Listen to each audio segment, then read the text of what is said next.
mantan pemain nasional, sejumlah mantan pemain ternama, mereka harus kalah 1-0. Inilah suasana di Stadion Kapten Iwayan Dipta. Hampir sebagian besar para pemain Persiraja yang menangis.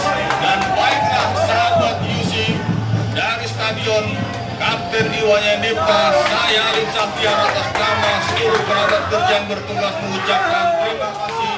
Selamat sore dan Rabu sepak bola.